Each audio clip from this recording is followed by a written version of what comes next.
अब हम लोग हमारे नेक्स्ट कॉन्सेप्ट पे आ गए हैं, दैट इज स्पीड। क्या होती है स्पीड? किसका लंच ब्रेक 15 मिनट का होता है स्कूल में? 40 मिनट्स, 15 मिनट्स का पूरा टिफिन खत्म कर लेते हो? नहीं कर पाते हो, स्पीड स्लो है। ठीक है, स्पीड हम जनरल टर्म्स में क्या बोलते हैं कि यार बहुत धीरे धीरे लिख रहा है बच्चा, इसकी स्पीड स्लो है। बहुत धीरे धीरे बच्चा कैच कर रहा है कॉन्सेप्ट को, इसकी कैचिंग की स्पीड स्लो है। स्पीड का जो एक्चुअल मीनिंग है वो ये है कि कोई भी मूविंग ऑब्जेक्ट कितनी डिस्टेंस कवर करता है किसी पर्टिकुलर इंटरवल ऑफ टाइम में, right? So the ratio of the distance and time is called speed, और the distance covered per unit time is known as speed. It's a scalar quantity and its SI unit is metre per second. और another unit जो हम लोग daily life में use में लेते हैं वो होती है किलोमीटर पर आवर. और यूनिट्स इंटरचेंजेबल होती हैं. 1 kilometre per hour is equals to 5/18 metre per second and 1 metre per second is equals to 18/5 kilometre per hour. क्यों? क्योंकि 1 किलोमीटर पर आवर का मतलब होता है 1 घंटे में 1 किलोमीटर कवर करना. यही तो होगा कि आपकी स्पीड अगर 1 किलोमीटर पर आवर है तो मतलब आप 1 घंटे में 1 किलोमीटर कवर करते हो. सिंपल सी बात है. तो 1 किलोमीटर को मुझे मीटर में कन्वर्ट करना है तो कितना हो जाएगा 1000 मीटर, और 1 आवर को सेकंड में कवर करना है तो कितना हो जाएगा 3600 सेकंड्स. 0 से 0 कैंसिल, 2 से 5 टाइम्स 10 कैंसिल, और 2 से 18 times 36 cancel. So it will become 5/18 metre per second. तो जब भी आपको किसी भी स्पीड को किलोमीटर पर आवर से मीटर पर सेकेंड में चेंज करना है तो आप 5/18 का यूज करते हैं, और मीटर पर सेकेंड से किलोमीटर पर आवर में जाना है तो आप 18/5 का यूज करते हैं. आसान. इसी बात पे एक छोटा सा एग्जांपल देख लेते हैं. In the starting of a journey, the odometer of a car shows a reading of 4000 kilometer, and after the 5 hours of journey, it shows the reading that is 4200 kilometers. Now, what is the speed of car in meter per second? तो पहली बात तो odometer एक ऐसा device होता है जो हमारी कवर की गई डिस्टेंस को शो करता है. तो जब जर्नी स्टार्ट हुई थी तब इनिशियल रीडिंग कितनी थी? Initial reading was 4000 kilometre, and after the 5 hours of journey time कितना लगा? 5 hours. एंड जर्नी की जो फाइनल रीडिंग थी, मतलब ऑडोमीटर की जो फाइनल रीडिंग थी वो बनी 4200 किलोमीटर. तो हो ना हो, इस 4 से 4200 बनाने के लिए जर्नी रिस्पॉन्सिबल है. तो जर्नी कितनी हुई होगी? जर्नी होगी इन दोनों का डिफरेंस, 4200 माइनस 4000. तो जर्नी कितनी हुई? 200 किलोमीटर की. स्पीड का फॉर्मूला होता है डिस्टेंस ओवर टाइम. सो हमें डिस्टेंस मिल चुका है, हमें टाइम पता है. डिस्टेंस है 200, टाइम था 5 hours. 200 था किलोमीटर में, टाइम था आवर में. तो it will become 40 kilometre per our. But हमको स्पीड निकालनी है मीटर पर सेकेंड में. तो किलोमीटर पर आवर से मीटर पर सेकंड में जाने के लिए आपको 5/18 से मल्टीप्लाई करना होता है.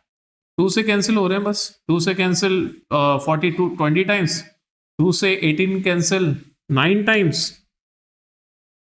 सो your answer will be 100/9. 9 1s are 9, reminder 10 बचा, 9 1s are 9, रिमाइंडर फिर से 1 बचा, 9 1s are 9. ठीक है, तो 11.1 मीटर पर सेकेंड. अब इसके बाद में आती हैं टाइप्स ऑफ स्पीड. एक होती है यूनिफॉर्म स्पीड. जब भी ऑब्जेक्ट किसी कांस्टेंट स्पीड से मूव करता रहे तो उसे हम कहते हैं यूनिफॉर्म स्पीड. ठीक है, जैसे आप बाइक चला रहे थे, पीछे पापा बैठे, पढ़ा के बताओ, हो गई कांस्टेंट स्पीड, बन गई यूनिफॉर्म मोशन और यूनिफॉर्म स्पीड. ठीक है, फिर आती है नॉन यूनिफॉर्म स्पीड.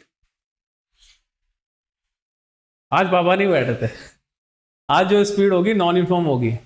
मस्त घर से निकले पहले तो आराम से, मम्मी देख रही है ना, अभी तो थोड़ी तो इज्जत रखनी पड़ेगी. तो घर से धीरे धीरे गाड़ी उतारी बाहर, फिर गेट वेट बंद करा, फिर देखा कौन कौन देख रहा है, कौन कौन नहीं देख रहा, नहीं देख रहा कोई, फिर गाड़ी, लेकिन फिर भी अपना कॉलोनी है, लोग घर पे शिकायत हो गई, आंटियां बहुत हैं, लोकल सीसीटीवी कैमरा बहुत लगे हुए हैं छतों पे, तो फिर धीरे से 10 की स्पीड में गाड़ी निकाल ली घर से बाहर, फिर आ गए मेन रोड पे, अब कोई नहीं जानता अपने को, एकदम से 40 की स्पीड, 50 की स्पीड, 60 की स्पीड, ये हो गई नॉन यूनिफॉर्म स्पीड। फिर सामने आया कुत्ता, फिर स्पीड हो गई 0 की, और कुत्ते की स्पीड आपसे तेज है अब, ठीक है।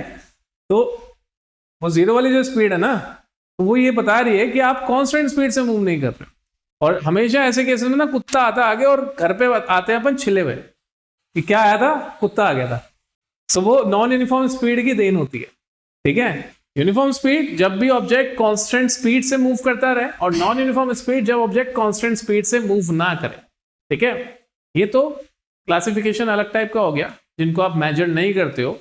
जो मेजरेबल क्लासिफिकेशन है वो दो हैं, एक तो इंस्टेंटेनियस स्पीड और एक एवरेज स्पीड। देखो, इंस्टेंटेनियस स्पीड होती है किसी भी पर्टिकुलर इंस्टेंट पे किसी ऑब्जेक्ट की स्पीड। सपोज करो आप गाड़ी चला रहे हो, गाड़ी चलाते चलाते आपकी नजर आपके स्पीडोमीटर पे पड़ती है, तो उस टाइम पे आपकी जो स्पीड होगी वो आपकी इंस्टेंटेनियस स्पीड, राइट। और किसी भी जर्नी में टोटल डिस्टेंस कितने टाइम में कवर करी गई है, उस स्पीड को हम लोग कहते हैं एवरेज स्पीड। और in general day to day life में एवरेज स्पीड्स को ही मेजर करा जाता है। सपोज करो आप बस में बैठ के एक सिटी से दूसरी सिटी जा रहे हो, और आपको एक सिटी से दूसरी सिटी जिनकी डिस्टेंस थी 150 किलोमीटर, वो कवर करने में 4 घंटे लग गए।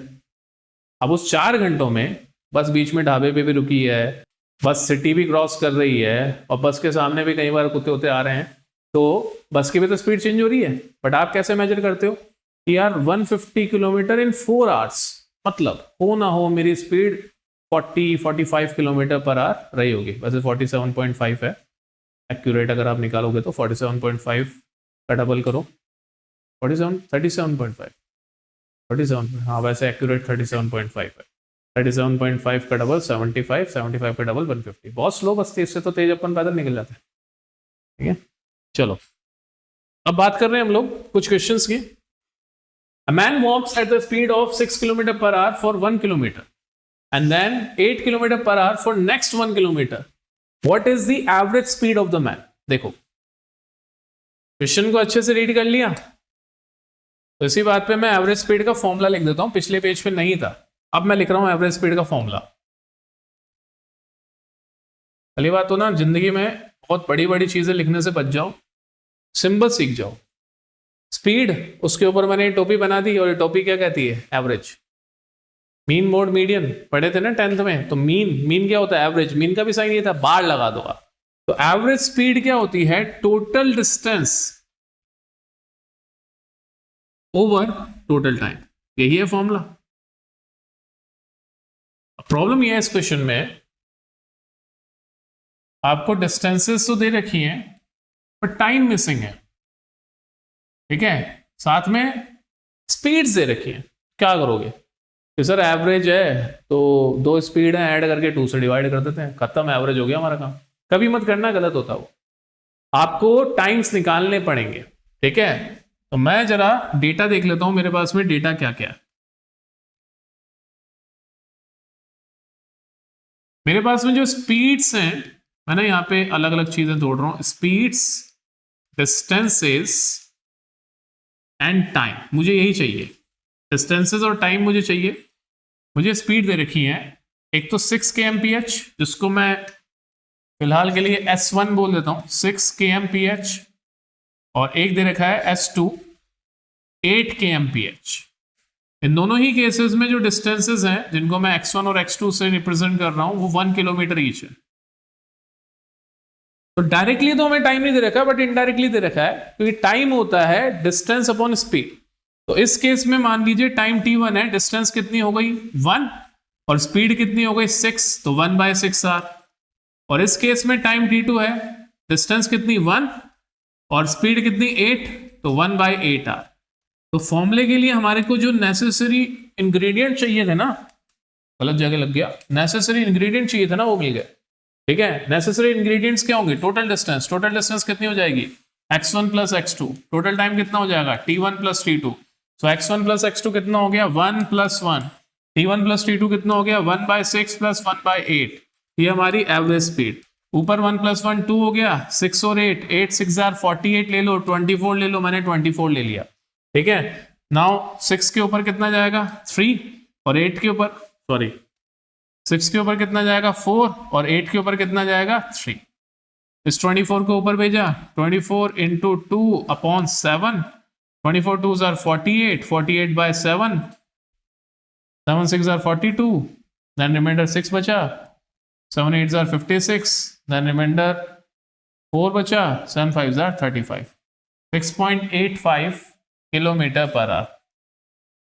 अब ना इस चीज को नोटिस करो, एवरेज हमेशा इन दोनों के बीच में ही तो आएगा, कहीं बाहर तोड़ना आएगा। 6 और 8 के बीच में आया, तो ये भी आपको साइन ध्यान रखना है कि एवरेजेस जब होते हैं तो वैल्यूज के बीच में आते हैं। और अगर आप ये करते 6 + 8/2, तो ये एवरेज स्पीड नहीं निकाल के देता है, ये एवरेज वेलोसिटी निकाल देता है, ठीक है। एवरेज स्पीड मांगी गई थी हमसे, तो सिंपल है। अब अगला क्वेश्चन पिछले से भी इंटरेस्टिंग है। पिछले क्वेश्चन में हमें 2 डिस्टेंसेस और 2 स्पीड्स गिवन थी, और इस क्वेश्चन में हमें सिर्फ 2 स्पीड्स गिवन। तो क्वेश्चन एक बार रीड कर रहा हूं मैं, सिनेरियोज आपको दिमाग में बैठाने पड़ेंगे, कुछ फिक्स सिनेरियोज होते हैं, उनके फिक्स तरीके होते हैं करने के, ठीक है। So a car travels along the straight line for the first half time with a speed of 40 km/h and for the second half time with a speed of 50 km/h. Find the mean speed of the car.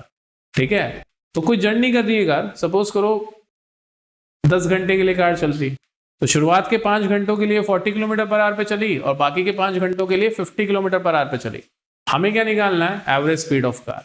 सो ऐसे question को करने की एक आसान सी trick है, मुझे तो ये बहुत सही लगती है, मैं यही फॉलो करता हूं, आप लोग भी ऐसे फॉलो करना। आप अपनी पूरी जर्नी को एक लाइन से रिप्रेजेंट कर दो, सबसे आसान होता है। देखो, एक पॉइंट ए, एक बी और एक सी। ए से बी जर्नी इसने कवर करी है स्पीड S1 40 km/h से, और यहां पे जो इसने टाइम लिया T1 = T ले लिया, हमने एज्यूम करा है इसको, सिर्फ मैंने ऐसा कुछ दे नहीं रखा, बस उसने बोला है कि हाफ और हाफ टाइम है, तो मैंने टोटल जर्नी मैंने T1 + T2 ऐसे एज्यूम कर ली कि मेरा 2T टाइम के लिए टोटल जर्नी, तो इतने में हाफ करेगा ए से बी, और बी से सी में बाकी का हाफ टाइम लेगा, फिर से TR, और बी से सी में इसकी स्पीड हो गई 50 km/h। अब जरा सोचिए कि हमें एवरेज स्पीड निकालने के लिए क्या चाहिए था, total distance upon total time. तो मेरे पास में ए से बी की डिस्टेंस तो है ही नहीं, पर इनडायरेक्टली अब हम लोग डिस्टेंस निकाल सकते हैं। कैसे निकाल सकते हैं, स्पीड इनटू टाइम से। तो D1 कितना हो जाएगा 40T, सिमिलरली D2 कितना हो जाएगा स्पीड इनटू टाइम, तो 50T। तो अब हम लोग रेडी हैं एवरेज स्पीड निकालने के लिए। और खास बात ऐसी है इसमें कि जब आप कुछ वेरिएबल मान लेते हो ना, तो ये वेरिएबल अपने आप हट भी जाते हैं, उनको देख के घबराना नहीं है। मैंने अभी टाइम अज्यूम करा ना, मैंने टाइम अभी अपने आप ही हट जाएगा। देखो कैसे, एवरेज स्पीड का फॉर्मूला था total distance upon total time, right, यही था। तो एवरेज स्पीड क्या निकलेगी, D1 that is 40T, D2 that is 50T upon T1 + T2 जो कि खुद ही क्या थे, मैंने उनको T और T अज्यूम करा था। तो S bar is equals to कितना हो जाएगा 90T अपॉन 2T, T से T कैंसिल, 90/2 कितना हो जाएगा 45 kmph।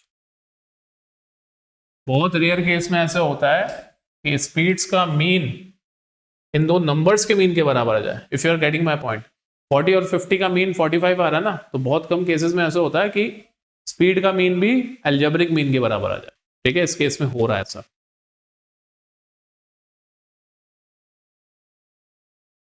अब आ रहे हैं हम कुछ सिनेरियोज पे, कुछ पर्टिकुलर सिनेरियोज हैं, जैसे average speed when only speeds are given and distances are equal, ठीक है।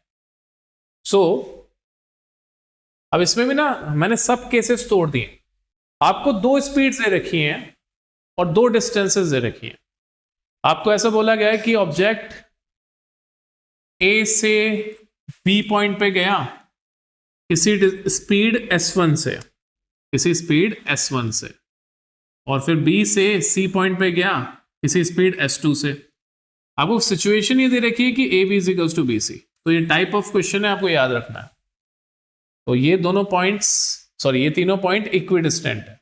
या फिर सिनेरियो ऐसा भी हो सकता है कि ऑब्जेक्ट पहले ए से बी गया s1 स्पीड से, और फिर बी से ए आ गया s2 स्पीड से, तो फिर से ऐसा कैसा सिचुएशन बन गया। तो उसका डायरेक्ट सॉल्यूशन होता है एवरेज स्पीड निकालने के लिए आपको क्या करना है, 2s1 s2 upon s1 plus s2। कहां से आया डेरिवेशन, देखो बहुत आसान है। अब दोनों में से कोई भी एक सिनेरियो उठा लो, दोनों में डेरिवेशन सेम ही है क्योंकि दोनों एक ही बात है। स्पीड में ना डायरेक्शन नहीं होती है और डिस्टेंस में भी डायरेक्शन नहीं होती है, स्केलर क्वांटिटीज है, तो इसलिए आपको ये दोनों सिनेरियो सेम रिजल्ट देंगे। तो मान लो ए से बी की डिस्टेंस मैंने x ली, तो बी से सी की डिस्टेंस भी कितनी हो जाएगी x। तो मेरी डिस्टेंस, टोटल डिस्टेंस जर्नी की कितनी हो गई, 2x। अब हमारे पास में टाइम मिसिंग था, पर टाइम निकाला जा सकता है डिस्टेंस अपॉन स्पीड से। तो मेरी ए से बी तक का जो टाइम था मैंने उसको t1 एज्यूम कर लिया, ए से बी तक की डिस्टेंस x और स्पीड s1, और ऐसे बी से सी तक की डिस्टेंस x स्पीड s2। तो ये मुझे दो टाइम्स मिल गया, और अब हमारे पास में टोटल टाइम क्या हो जाएगा, t1 प्लस t2। तो total distance upon total time का ही तो रेशियो एवरेज स्पीड कहलाता है। सो एवरेज स्पीड क्या बनेगी, 2x upon x by s1 plus x by s2। LCM लिया हमने डिनोमिनेटर में, तो ये हो गया s1 इंटू s2, ये हो जाएगा x time s2 plus x time s1, और ये डिनोमिनेटर का डिनोमिनेटर कहां जाता है, न्यूमरेटर में। तो हमारे पास में न्यूमरेटर में आ चुका है 2s1 s2 into x upon, इन दोनों टर्म्स में से x कॉमन है, x s1 plus s2, x से x कैंसिल, तो फाइनल रिजल्ट जो आपके पास में बचा है वो है 2s1 s2 upon s1 plus s2। तो ये होती है शॉर्ट ट्रिक। तो अभी हम लोगों ने एक प्रीवियस क्वेश्चन में देखा था जहां पे हमें दो स्पीड्स मिली हुई थी, और उन दो स्पीड्स से हमको एवरेज स्पीड निकालनी थी, जैसे 6 किलोमीटर पर आवर और 8 किलोमीटर पर आवर। हमने पूरा मेथड लगाया था। क्या होता है कि मैं इसमें शॉर्टकट लगा था, जैसे मेरी पहली स्पीड s1 हो गई 6 और s2 हो गई 8, दोनों ही किलोमीटर पर आवर में। फॉर्मूला है एवरेज स्पीड का 2s1 s2 upon s1 plus s2। अभी मैं फॉर्मूला इस पे इसलिए लगा पा रहा हूं क्योंकि आप नोटिस करो इन दोनों ही स्पीड से ये 1 किलोमीटर ही चल रहा है, मतलब both the distances are same. This is the condition, यही कंडीशन आपको देखनी है कि जब डिस्टेंसेस सेम होंगी तो ही ये फॉर्मूला एप्लीकेबल है। ठीक है, सो 6 इंटू 8 अपॉन 6 प्लस 8, देखो फॉर्मूला क्या था, 2s1 s2 upon s1 plus s2, तो कितना हो जाएगा 2 इंटू 6 इंटू 8 अपॉन 14, 2 से 14 7 टाइम्स कैंसिल, वैल्यू इज 6 से 8 आर 48, 48 बाय 7, 48 बाय 7 आप कैंसिल करो 6.85 आएगा। ये देखो मेरा 48 बाय 7 आया हुआ है पहले से। सो जब भी आपको दो डिस्टेंसेस इक्वल दे रखी हो और उनके अंदर आपको स्पीड्स अलग अलग दे रखी हो, तो आप ये शॉर्टकट लगा सकते हो 2s1 s2 upon s1 plus s2। आसान लगा, ठीक है। तो ये था केस 1, जब हमें दो स्पीड्स गिवन होंगी और दो इक्वल डिस्टेंसेस के बीच में ऑब्जेक्ट मूव करेगा। बट व्हाट इफ हमें 3 स्पीड्स गिवन हो। देखो मान लो एक पॉइंट A है, एक B है, एक C है और एक D है। तो ये 4 पॉइंट्स हैं, इन चारों की डिस्टेंसेस इक्वल हैं, मतलब दिमाग में इनको x मान लिया। बट इन चारों में स्पीड्स जो होंगी s1, s2 और s3 हमें दी जाए अलग अलग स्पीड्स, कि A से B तक s1 स्पीड से गया, B से C तक s2 स्पीड से गया और C से 3 तक s3 स्पीड से गया। तो ऐसे में एवरेज स्पीड निकालने का तरीका होता है 3s1 s2 s3 upon s1 s2 plus s2 s3 plus s3 s1। तो कुछ वैसा ही है, कुछ वैसा ही है, बड़ी आसानी से याद कर सकते हो, एक दो बार लिख के प्रैक्टिस करोगे तो याद हो जाएगा।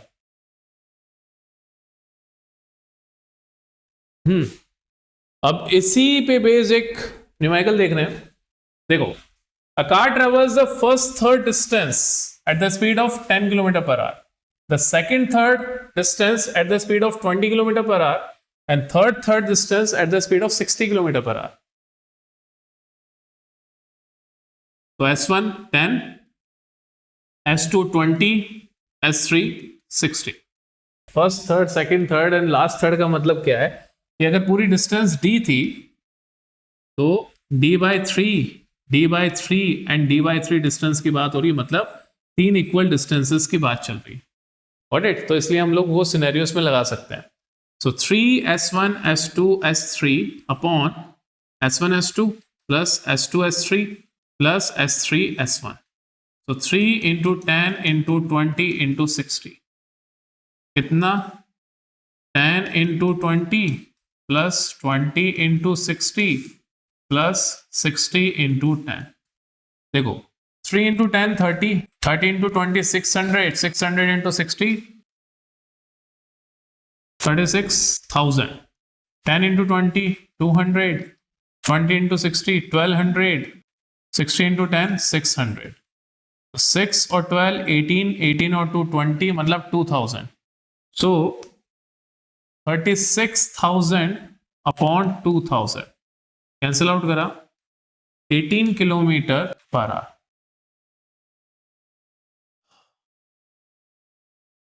अब ये जो एवरेज स्पीड आएगी ये मिनिमम स्पीड और मैक्सिमम स्पीड के बीच में ही कहीं होगी, इसी रेंज के अंदर होगी। ऐसा नहीं होगा कि 10 से कम आ गई, ऐसा नहीं होगा कि 60 से ज्यादा आ गई। ठीक है, आसान सा कॉन्सेप्ट है, छोटे छोटे क्वेश्चंस बनते हैं, इन पे आप कर सकते हो डायरेक्टली। सो इस क्लास में इतना ही है। नेक्स्ट हम लोग uniform and non uniform motion देखेंगे।